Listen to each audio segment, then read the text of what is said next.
O herói que existe em nós. Capítulo de hoje: Loki, a sobrevivência do ladino e a mitologia nórdica. Uma realização Café com Zumbi.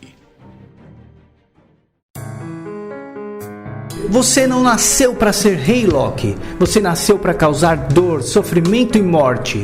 É assim que é assim que foi, é assim que vai ser. Tudo para que outros possam atingir a melhor versão de si mesmo. Mobius, série Loki. Diante de tudo que podemos observar em Loki, tanto do vilão como da figura da mitologia nórdica, nós do herói que existe em nós afirmamos que Loki é uma figura positiva em nós. Ele está além do bem e do mal e se firma na ideia de transcender a dor, porque usa as discórdias, as intempéries e as feridas como ferramentas para conseguirmos enxergar o tesouro por trás daquilo que conscientemente ou inconscientemente não queremos ver. Obviamente, antes da série, que ainda não vemos um Loki se tornando um possível herói, vocês me diriam que Loki claramente é um vilão. Não seria possível que Loki seja uma figura de transcendência positiva. E realmente vimos isso na fala que Mobius, interpretado por Owen Wilson, que iniciamos nesse podcast, dizendo para Loki que realmente ele sempre foi e sempre será uma figura que causa dor, sofrimento e morte para que outros possam atingir a melhor versão de si mesmo, mostrando-lhe ao mesmo tempo, em seu projetor do tempo, os Vingadores se tornando as melhores versões de si mesmos, vencendo o mal do mundo, cena do primeiro filme dos Vingadores em que Loki é derrotado. E mostra em outro momento que, enquanto o Deus da mentira causa sofrimento nas pessoas, um sorriso no canto de sua boca aparece, pretendendo confirmar que o irmão de Thor sentia prazer em causar dor. E como poderíamos dizer então que Loki pode ser o agente que traz a melhor versão de nós mesmos, se ele sabe o que é, se autodenomina o Deus da trapaça e da mentira e ainda tem prazer no que faz, claramente revelando seu lado maléfico? Teria esse lado maléfico uma tendência às causas boas? Não estamos aqui explorando a série para dizer que todos aqueles que ainda se utilizam apenas das faces más ainda não exploram suas faces boas, mas iremos um pouco mais além, explorando mitologias e arquétipos da nossa psicologia para entendermos, pelo menos parcialmente, o aspecto transcendente do Deus da trapaça. Trapaça, mentira, destruição em nós que desmoronam nossa zona de conforto e nos trazem diversas feições da dor, do sofrimento e da morte, mas pode ser símbolo da transformação, do fogo purificador, da morte e do renascimento, subvertendo nossas concepções de que temos que sempre buscar o bom e o belo, pois também há transcendência nos aspectos sombrios, destruidores e que nos causam dor. Não à toa que há algumas teorias da mitologia que o conectam com o símbolo do fogo, o fogo que queima para transformar. Obviamente vemos na ciência, culinária e em tantos outros exemplos da natureza. E podemos já começar explorando a mitologia nórdica, mais especificamente no Edenverso, uma coleção de poemas nórdicos preservados no manuscrito medieval islandês Codex Regius, do século XIII, que contém a base das mitologias germânicas trazida pela tradição oral dos heróis e deuses que conhecemos hoje na forma mais popular por conta dos quadrinhos e da cultura pop, como Thor, Odin, Loki, Frigg, Sif, entre tantos outros. Edenverso, compilado este que, por ser uma tradição oral em que os contos eram passados de geração em geração, não podemos chegar aos seus autores, mas podemos entender, como nos elucida o psiquiatra Carl Gustav Jung, que todas as histórias que temos pelo mundo, não importando o seu autor, são criadas por um ímpeto natural dos seres humanos de produzir histórias, e obviamente são histórias que revelam muito sobre nós mesmos. Porque antes de serem planejadas com algum propósito pelos seus respectivos autores, teriam de ter como referência a nossa própria natureza, nossos anseios, desejos, aspirações, inspirações, senso de pertencimento, medos e busca pelo sentido da vida. além de, é claro, muitas outras partes da nossa natureza. Tudo aquilo que temos dentro de nós como seres humanos é a referência que temos para criar as histórias e mitos através do tempo. E não podia ser diferente. Portanto, qualquer história ou mito pode revelar muito sobre quem somos nós. E por isso que o psiquiatra Carl Gustav Jung, o mitologista Joseph Campbell, o filósofo da Grécia Antiga Aristóteles e muitos outros especialistas sugerem que todos os personagens de uma mitologia condizem a uma pessoa só. No poema mitológico Locacena, o sarcasmo de Loki, no Éden Verso, um dos poemas que Loki aparece, o vemos como um agente da discussão entre os deuses. E se nos valermos das dicas dos pesquisadores, filósofos e sábios que vieram antes de nós, como descrevemos acima, Loki é a face de nós mesmos como protagonista da história, e todos os outros personagens são as nossas outras faces. Nossa face boa, nossa face traiçoeira, nossa face a favor da vida, nossa face mentirosa, nossa face divina, mas também nossa face vingativa e por aí vai. Assim, o protagonista, Deus traiçoeiro e de pouca confiança, se infiltra em uma celebração dos deuses Aesir, somente para iniciar uma batalha de insultos. Aesir é um clã de deuses que residem em Asgard. A cada xingamento, um outro deus intervém para atacar Loki ou defender o insultado, virando ele então o próximo alvo do deus das trapaças. A princípio, por não suportar os elogios que todos os presentes no banquete dirigiam aos servos de Aesir, Fimafen-Eodir, Loki mata Fimafen. Talvez por conhecer que todos os deuses ali presentes continham pelo menos uma face sombria de si mesmo e não mereciam tamanha fartura. Fimafen, o elfo belo e divino que tem a alegria em servir, não poderia viver enquanto a face sombria de cada deus não fosse revelada. Os deuses se revoltam contra Loki, e o mesmo se enfurna nas sombras de uma floresta, ou se podemos arriscar, na face obscura de nós mesmos. Em outras palavras, Loki, ou por ora a nossa face reveladora, se obscurece naquele nosso canto da mente ainda não explorado, por ser escorraçado por aquele nosso suposto lado bonzinho. Mas imaginemos que cada face sombria em nós que não queremos enxergar e admitir é como uma bola cheia de ar numa piscina que tentamos afundar para dentro d'água para que ninguém a veja. Sim, uma piscina mesmo. Aqui é só uma referência para entendermos como tentamos esconder nossas imperfeições. Acontece que como temos várias faces negativas e tentando segurar todas as bolas das nossas negatividades para que supostamente não passemos vergonha perante as outras pessoas, pois veriam que não somos tão bom como gostariam que as pessoas nos vissem, naturalmente não conseguiríamos segurar todas essas bolas cheias de ar das nossas imperfeições e elas explodiriam para fora d'água com a própria força da natureza. O mesmo se dá quando não conhecemos todos esses nossos lados supostamente negativos. Aquilo que tentamos colocar para debaixo do tapete uma hora vem à tona e nos constrange inevitavelmente. Loki, portanto, é parcialmente o símbolo daquele que quer revelar o que propositalmente e por vezes inconscientemente não queremos entender em nós mesmos. E todos os nossos lados ditos bonzinhos, como os deuses, querem se livrar do Loki. Mas o deus da trapaça retorna para o banquete e quer seu lugar de direito, simbolizando que todas as nossas faces devem ter lugar dentro de nós, para que não explodam inesperadamente em nós. Para os deuses, ter Loki na mesa seria o mesmo que admitir que nosso lado sombrio deveria viver lado a lado com o nosso lado bondoso.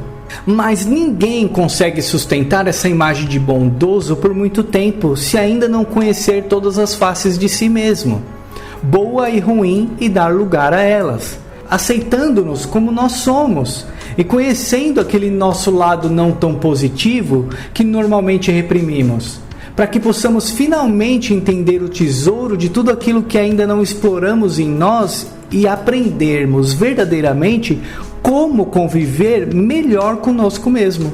Loki, enfim, começa a revelar que todos os deuses já fizeram algo que não consideramos dignos de elogios, insultando-os.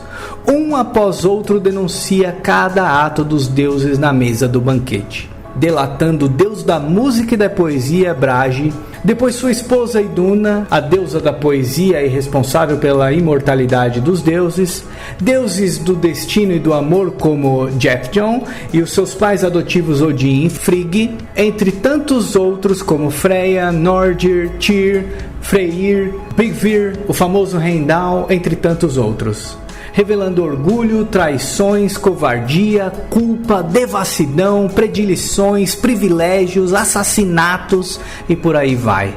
E aos poucos todos vão sendo surpreendidos pelo tolimento ou talvez pelo entorpecimento das revelações de Loki, expostos às faces de si mesmos que nunca gostariam que fossem reveladas. Faces poéticas, musicistas e propensos à imortalidade, deuses da fertilidade, do amor e da união, faces corajosas e conhecedores dos destinos, agora desnudos, vulneráveis pelas faces que rejeitavam, reprimiam e se negavam a admitir que existiam em si mesmos.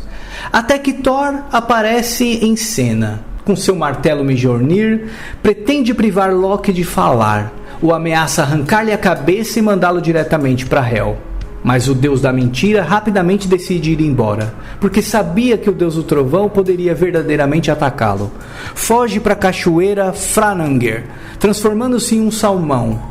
A água é fluxo a favor da vida, mas uma queda d'água nos remete à força da natureza, que da junção de correntes de regatos e água branca em torvelinhos, ao encontro com a rocha perfeita e o precipício de rupturas de rochedos e de solo terroso, a água despenca em torrenciais do mais alto ao mais baixo, até as profundezas abissais. Nos incita a esquecer temporariamente das preocupações e admirar os grandes potenciais da natureza e a beleza de uma catarata. Mas grande massa de água também nos esmagaria e nos traria morte ao invés da vida, que também nos convoca a conhecer os domínios sombrios em nós mesmos. Loki, transformado em animal marinho, transita facilmente entre águas torrentes, em turbulências da vida, que nos provoca da mais elevada situação à mais baixa situação. E fluiria normalmente entre altos e baixos se outros seres dentro de nós não fossem aquelas faces tiranas com máscara de bonzinhos, chamadas aqui de deuses, que capturam Loki. Skadi, deusa associada à caça, ao inverno e às montanhas, com suas alturas estupendas, se utiliza de seu poder de caça. Em meio aos nossos invernos pessoais, quando as paredes montanhosas dos nossos problemas se tornam ainda maiores, para prender o Loki, revelador das nossas imperfeições e que agora, transformado em salmão, fluiria melhor entre os altos e baixos das águas da vida, mas constantemente considerado o Deus da trapaça, porque eventualmente gostamos de contar muitas mentiras para nós mesmos. Nesse interim, Loki é aprisionado com a cabeça debaixo de uma cobra, onde seu veneno poderia gotejar constantemente para que pudesse saborear a dor de seu próprio veneno. Em contrapartida, revelando ainda mais as faces sombrias dos deuses, considerados como tendo apenas faces luminosas. A grande reviravolta desse conto é quando observamos que Loki é casado com Sigyn, a deusa associada à fidelidade, e Constância, cuja etimologia de seu nome é amiga da vitória, e se predispõe a ajudá-lo, recolhendo em uma tigela o veneno da cobra que deveria cair sobre Loki. Obviamente a tigela se enche e Sigyn é obrigada a esvaziá-la. Nesses momentos, Loki, privado da liberdade, sofre com o veneno da cobra. O líquido tóxico cai sobre ele, causando tamanha dor que toda a terra treme com seus gritos de sofrimento. No conto nórdico, é assim que são gerados os terremotos, mas são eventuais terremotos dentro de nós mesmos, em nossos invernos pessoais, que desconsidera toda a ajuda do nosso Loki interior.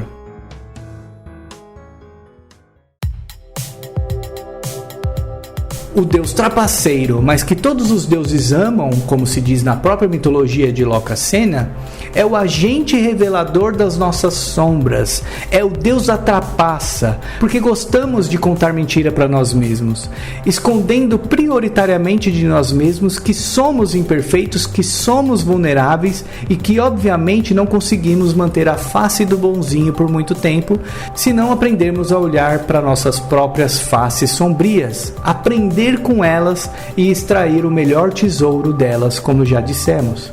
Só assim crescemos verdadeiramente, entre o bem e o mal em nós mesmos, não mais forçando aquela positividade tóxica, como o veneno da cobra que nos fere e eventualmente se torna um terremoto devastador dentro de nós.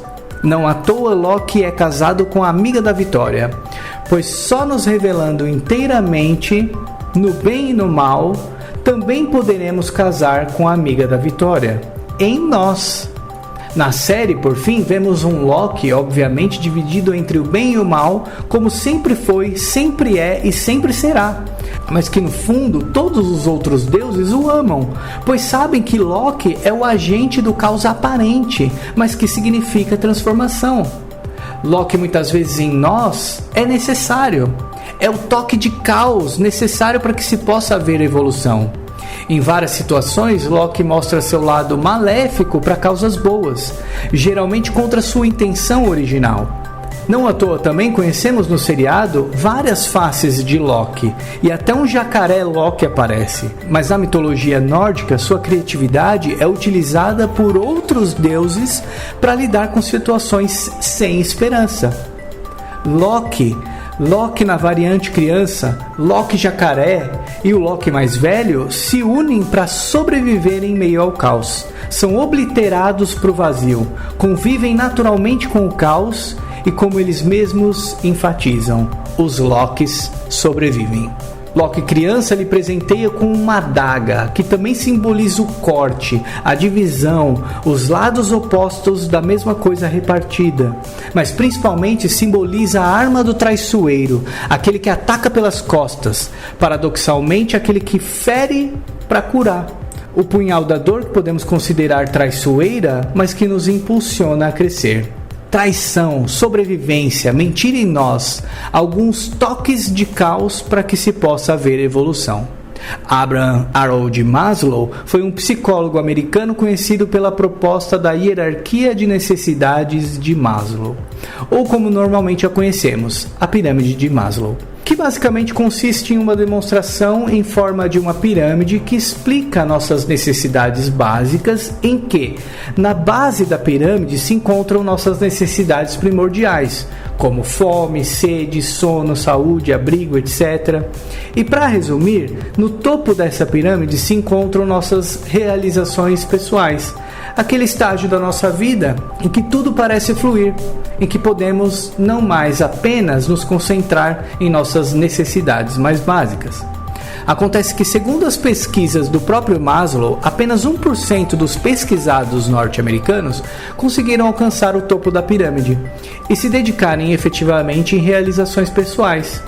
E que, segundo a contribuição de Sigmund Freud para o mundo da psicologia, o comportamento humano tem como seu principal pilar tentar evitar a dor.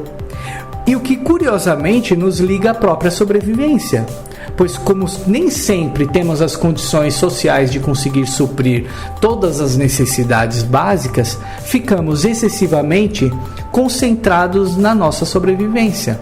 Loki nessa situação é o articulador da sobrevivência, é o agente que nos convida a entender os nossos altos e baixos, as nossas sombras e luzes. É o Deus traiçoeiro que nos ajuda a não mais contar mentiras para nós mesmos. É o que se utiliza da sobrevivência para nos desafiar a transcender a dor e a crescer com ela. Inspirados por Loki, não necessariamente precisamos ficar presos apenas às nossas necessidades básicas, mas podemos transitar por outras potencialidades que nos levariam ao topo da pirâmide e aos picos montanhosos onde nascem as águas fluídas. transitando nas elevações das nossas realizações pessoais, mas predispostos a entender nossas profundezas abissais, que naturalmente são assustadoras e supostamente traiçoeiras, como o Deus da mentira. Não obstante, mais assustador ainda seria deixar que deuses em nós contenham o nosso encontro com tesouros escondidos nos recantos inexplorados de nós mesmos. Tóxico como o veneno da cobra em Loki seria também nos enchermos de ilusões da ostentação, da positividade apenas na aparência. Em outro aspecto, tentando fugir da dor, agimos como os deuses que querem evitar que se revelem suas dores e vulnerabilidades, e por isso mesmo tentam esconder as revelações de Loki. Termino enfim o podcast como comecei. Você não nasceu para ser rei, Loki. Você nasceu para causar dor, sofrimento e morte. É assim que é assim que foi, é assim que vai ser. Tudo para que outros possam atingir a melhor versão de si mesmo, disse Mobius a Loki. Mas acrescento, esse é o glorioso propósito controverso de Loki em nós, para que possamos atingir a melhor versão de nós mesmos.